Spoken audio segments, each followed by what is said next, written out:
जय माई की। कहते हैं एक समय में राजा भोज के दरबार में एक अति निर्धन ब्राह्मण उपस्थित हुआ। उसके पास वस्त्रों के नाम पर केवल एक कौपीन अर्थात लंगोटी ही थी, वह भी फटी हुई। राजा को देखते हुए ही उसने राजा का अभिवादन किया और प्रश्न किया कि हे राजन, बताओ, मेरे घर में अनायास ही कलह होता है, क्लेश होता है। पत्नी अनायास ही बच्चों को पीटने लगती है, कभी हमसे लड़ने लगती है, कभी बच्चे दुखी होकर के क्लेश करने लगते हैं। कारण क्या है? राजा भोज ने कोई उत्तर न दिया, केवल इशारा किया। उनके एक मंत्री ने लाकर के एक मोहरों की थैली उस ब्राह्मण को थमा दी।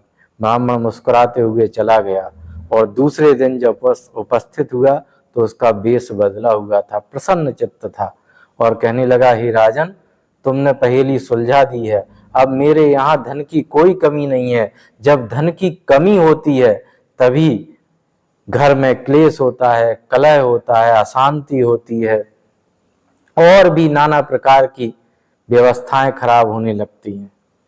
तो यह धन की महिमा है। अगर धन, लक्ष्मी किसी भी व्यक्ति के पास है तो उसे बहुत कुछ उसके माध्यम से प्राप्त हो सकता है। इसी धन को प्राप्त करने के लिए, लक्ष्मीवान होने के लिए, धनवान होने के लिए आज की यह विशेष साधना हम आपको बता रहे हैं।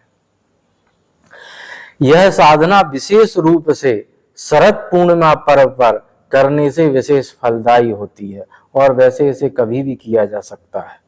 तो यह जो साधना है यह बेहद सरल है। एक छोटा सा पाठ है। इस पाठ को कहा गया है शक्रादिस्तुति पाठ। यह दुर्गा सप्तशती का चौथा अध्याय है। इस चौथे अध्याय का पाठ करने से साधक सभी प्रकार की लक्ष्मी से युक्त हो सकता है और यह बहुत छोटा है, इसमें केवल 42 श्लोक है। शक्रादिस्तुति जो पाठ है, इस पाठ के संबंध में भी आपको जान लेना चाहिए।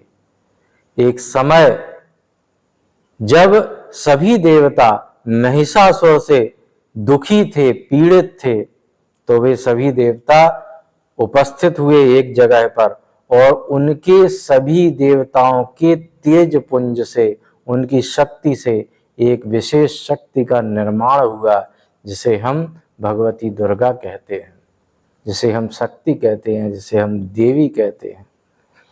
उन देवी का निर्माण हुआ। इस जो निर्माण की प्रक्रिया है, इससे भी शिक्षा लेने की जरूरत होती है। हम देखते हैं बहुत से साधक कुछ करते धरते नहीं हैं, ज्यादा कुछ प्रयास नहीं करते और जब वे निर्धन होते हैं, दुखी होते हैं या किसी भी समस्या से युक्त होते हैं तो उसमें परिश्रम करना, पुरुषार्थ करना तो भूल जाते हैं और माला लेकर के बैठ जाते हैं कि माई आकर के ही उनके सारे क्लेशों को, दुखों को दूर करे, उन्हें पुरुषार्थ न करना पड़े। ऐसे व्यक्तियों को इस कथा से शिक्षा लेने की आवश्यकता है कि जब देवताओं को भी महामाया की, माँ की, भगवती की शक्ति की आवश्यकता थी तो वे शक्ति उनके ही अंतःकरण से, उनकी ही शक्ति अलग अलग तेज पुंजों के रूप में बाहर निकली और फिर उन्होंने एक विशाल रूप लिया और उसी विशाल रूप ने आगे चल कर के महिषासुर का वध किया, उसका अंत किया और देवताओं को सुखी कर दिया। इससे शिक्षा लेने की आवश्यकता यह है कि पुरुषार्थ की आवश्यकता होती है। माँ ने आपको सर्वगुण संपन्न बनाया हुआ है, आपको सर्वांग युक्त किया हुआ है, सभी आपके अंग कार्य कर रहे हैं, आपकी बुद्धि काम कर रही है। जब आप उसका पूरा उपयोग करते हैं, पूरा प्रयोग आप उसका करते हैं, तब भी अगर आपको सफलता प्राप्त नहीं होती तो फिर आपको भगवती से प्रार्थना करना चाहिए कि वह आपको और शक्तिमान बनाए, जिससे आप अपने लक्ष्य को प्राप्त कर सकें। ऐसे ही नहीं कि सब कुछ करने लायक तो हैं पर कुछ नहीं कर रहे हैं, केवल माला लेकर के माई से ही प्रार्थना कर रहे हैं, आप ही कर दीजिए। ऐसा नहीं होता है। ऐसा तो तब भी महाभारत काल में भी नहीं हुआ। भगवान कृष्ण अर्जुन के साथ थे लेकिन युद्ध तो अर्जुन को ही लड़ना पड़ा।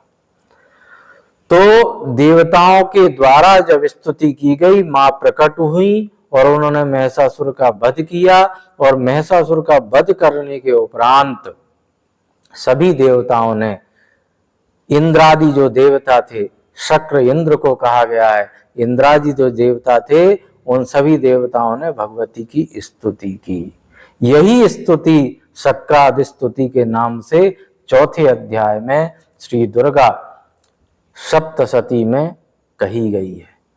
इन 42 श्लोकों का पाठ करने से साधक सभी प्रकार की धन, समृद्धि, वैभव, स्त्री, परिवार सब कुछ प्राप्त कर सकता है। इसका वर्णन भी, इस बात को की पुष्टि भी उसी अध्याय के 36वें और 37वें श्लोक में की गई है। ये सब कुछ आपको प्राप्त हो सकता है।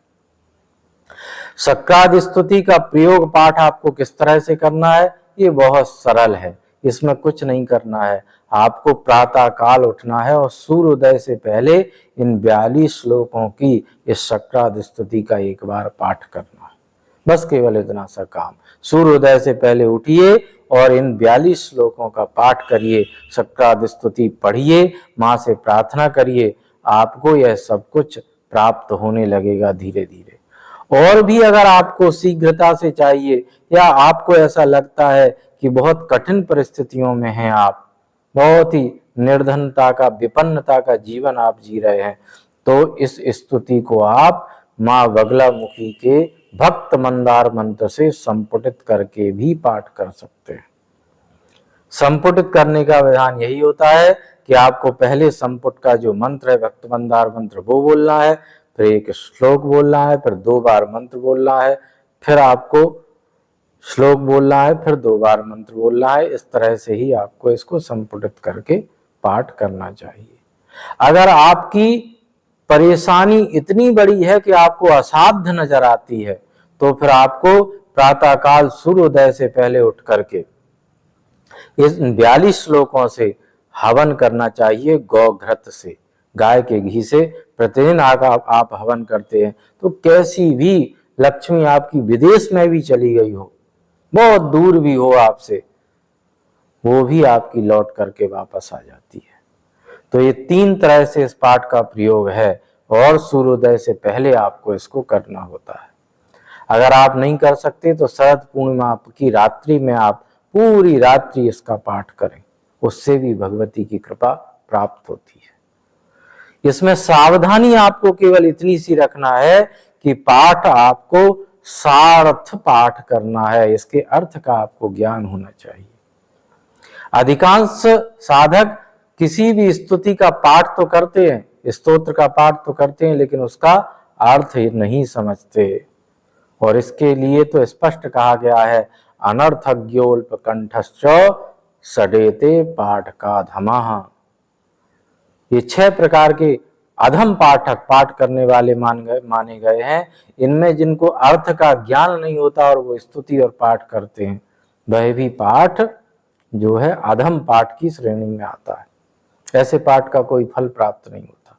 भगवती की ये जो स्तुति है, इसका बहुत ही सुंदर अर्थ है। एक बार पढ़ेंगे आप तो ऐसा लगेगा जैसे माला माल हो गए, सब कुछ उसमें कहा गया है। बड़ी सुंदर स्तुति है इसकी। अगर आप ये चाहते हैं कि इस स्तुति की भी व्याख्या, एक एक श्लोक की व्याख्या हम आपके सामने करें, तो हमें कमेंट्स बॉक्स में बताइएगा। हमारा प्रयास रहेगा कि हम एक एक श्लोक की व्याख्या आपको विधिवत समझाएं। ये बहुत ही अच्छी स्तुति है, बहुत ही सुंदर स्तुति है माँ की।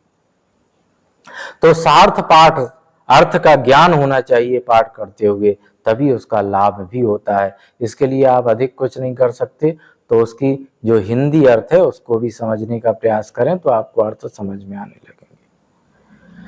अब इसकी तात्विक व्याख्या भी समझ लीजिए।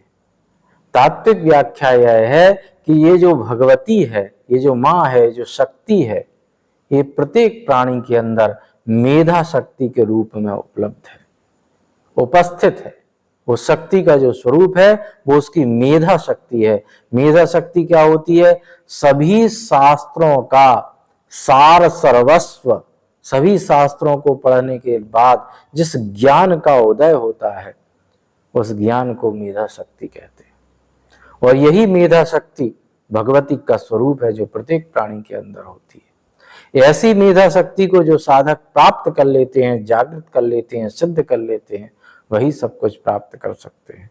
इस मेधा शक्ति को ही भगवती का साक्षात स्वरूप बताया गया है। अगर आपको विश्वास नहीं होता तो आप इसी शक्राद स्तुति 4थे अध्याय के 11वें श्लोक मंत्र को पढ़िए, उसमें इसकी चर्चा की गई है।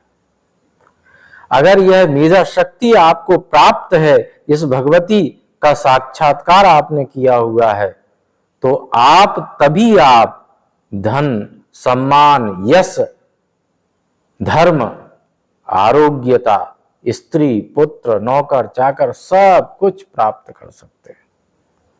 भगवती जब मेधा शक्ति के रूप में आपके अंतःकरण में प्रकट होती है, प्रबल होती है, तो आप सभी प्रकार की संपन्नता से युक्त हो जाते हैं।